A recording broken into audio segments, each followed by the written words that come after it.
Hey, I love being outside. I'm at Sandy Run Farms.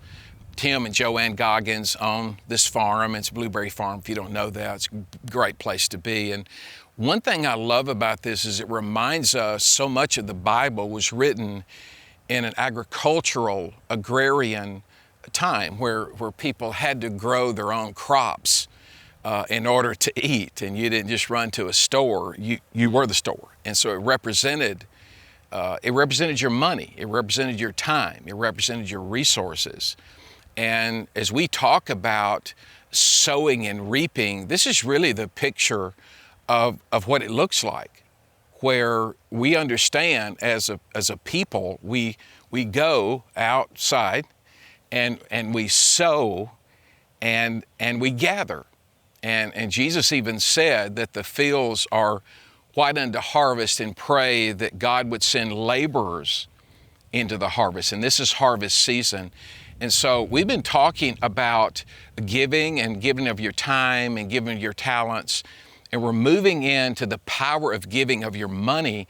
And one thing we saw this weekend in our church was Turning Point Weekend, where hundreds of students were like shown the gospel, and not just in word and in song, but we had it modeled before them. And you may not know this, over 24 years, I think this is my 24th year to speak for Turning Point Weekend. We've had over 8,000 students that have been exposed to the gospel and have been cultivated. Their hearts have been cultivated in the way of Jesus. And so that's the power of giving.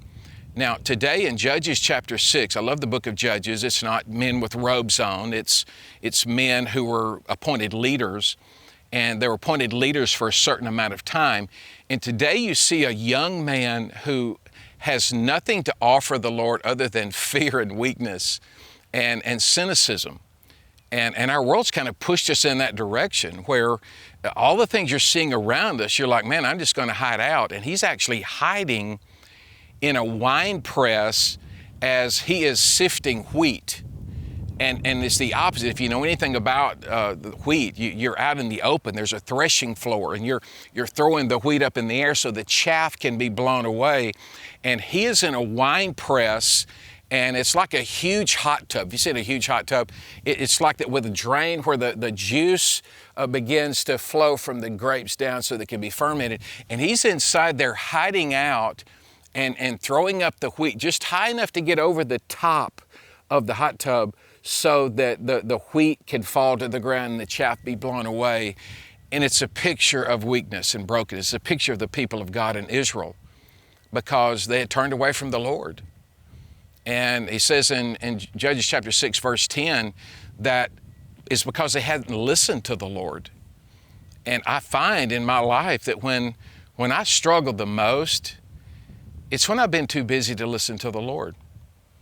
And so today in Judges chapter 6, and you can read this whole passage starting with verse 11, you can read the whole chapter, you see a picture of how to have a turning point, how to turn and move toward the Lord. And whenever you do that, man, your life, the peace and joy and hope begins to move up. And the first thing that you see in this, and this is the beauty of God and His grace, that Jesus comes to Gideon when he is out in the field, and he sits under an oak tree, an Ophrah, which means dirt.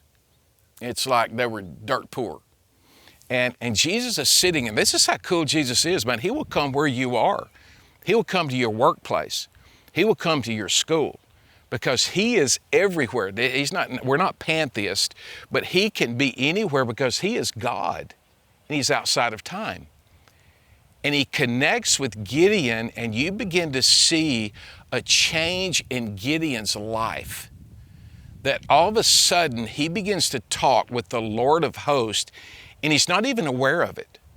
He's not even aware of who he is, and he begins to kind of sense the presence and power of this person as he is calling him back to who he is. Because here's the thing we lose when we get away from the Lord. When we lose a picture of how big God is, our problems, hey, they get really huge. When God is small, the problems are big. Okay? When you begin to realize that a loss of connection with God, you lose your identity. When he simply says to him, "O mighty warrior," he's really calling him by his name. That's what Gideon means, and he's lost his identity. And when you're in the presence of God, something amazing happens.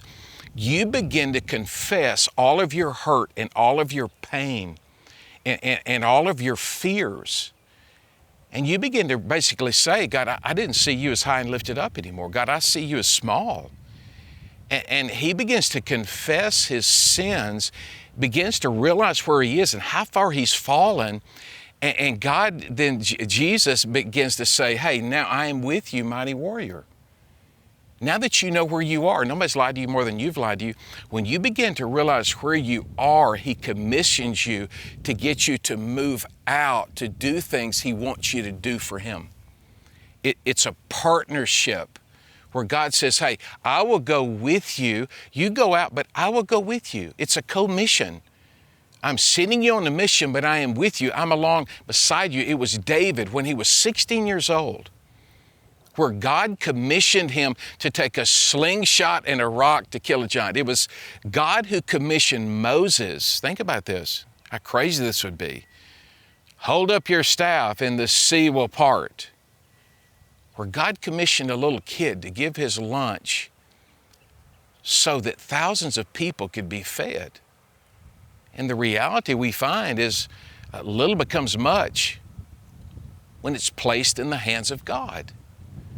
Look, when you connect with God, and we give you so many resources to do that, where every day you can have a devotion, every day there's a reading plan, and you begin to talk to God. That is prayer. That's all Gideon did. He was talking to God. It will lead you to a place of seeing who you really are. And when you begin to see who you really are, you'll realize you need God. You need his power. You need his help.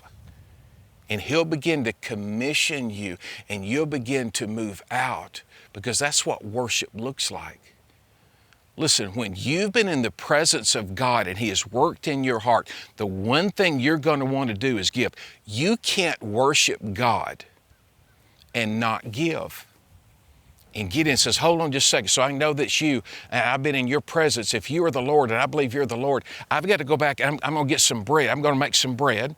I'm going to bake some bread. I'm going to bring a goat, and I'm going to present it to you, and that's going to be my offering to you. And Jesus doesn't say, no, don't do that. I'm not hungry. He says, yeah, you go ahead. Yeah, you go ahead, because the offering's not about him. It's about you, about giving a part of what you have. And for Gideon, it was probably most everything he owned, because there was more than a recession. There was a famine. There was no crops. There was no livestock. He takes his goat and he takes his bread and the broth and he offers it to Jesus. He just put it on the rock, pour the broth out on it, and he just simply touches the staff to it, and a flame comes up from the rock. You know why? Because when you give, it ignites the power of God. When you give, God does things that you could never do in a million years. The dollar days that you did, what an incredible thing, man. Just the $1, just $1 given by thousands of people made it possible for 26 people to go to Turning Point Weekend. Listen, giving is powerful. I'm going to challenge you next week to give 1% more. Maybe for the first time, a percentage giver, where we go into the fall in harvest season and we see a harvest of giving like we've never seen before.